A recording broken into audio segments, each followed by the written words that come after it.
Hi, I'm Mike Thompson. Hi, I'm Mike Thompson. Hi, I'm Mike Thompson. Hi, I'm Mike Thompson. Hi, I'm Mike Thompson. Hi, I'm Mike Thompson. Hi, I'm Mike Thompson. Hi, I'm Mike Thompson. Hi, I'm Mike Thompson. Hi, I'm Mike Thompson. Of course you know that by now, or at least you should.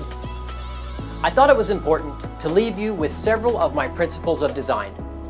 These few principles have guided me to numerous victories in design competitions and have saved me tons of time and money.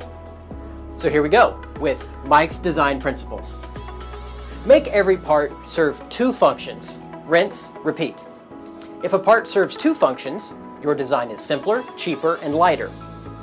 Once a part serves two functions, repeat as many times as you can until you've achieved the minimum number of parts to fulfill the design intent. Consider at least 3 ways to accomplish something. Rinse, repeat. This technique is useful for brainstorming. Your first idea is unlikely the best.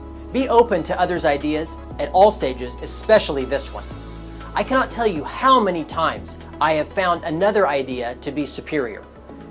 Also, avoid using words that could unconsciously limit the design at this point. For example, fits in could mean interfaces with. Grabs could be temporarily attaches. You will soon have a huge tree of possibilities to explore. Make the minimum viable product. No one is hiring over-engineers, so don't bother applying. Engineering is about using time and materials most efficiently. Design only the features which are absolutely necessary to satisfy the mission, and only make changes when enough people request them so that you don't waste time. Test essential design elements only. When you're 3D printing or machining something complex, do a test first by only making or printing the critical elements. For instance, if you have an adapter that centers one tube inside of another, do not print the full length first. Just print tall enough to test the inside and the outside fit. If you have parts that need to fit like a glove, just make a finger, not the whole hand. Think way ahead.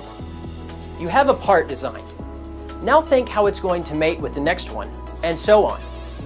How will it interact with the others? What stresses will each encounter in use?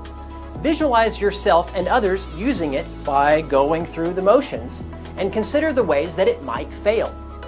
Redesign it with assembly, function, and user experience in mind. And there you have it. If you follow these principles and extend them to their logical ends, you will end up with vastly superior parts, save tons of time, and win when everything's on the line. I'm Mike Thompson, coming to you from the OU Innovation Hub Fab Lab for the last time. It's been a true pleasure. Goodbye.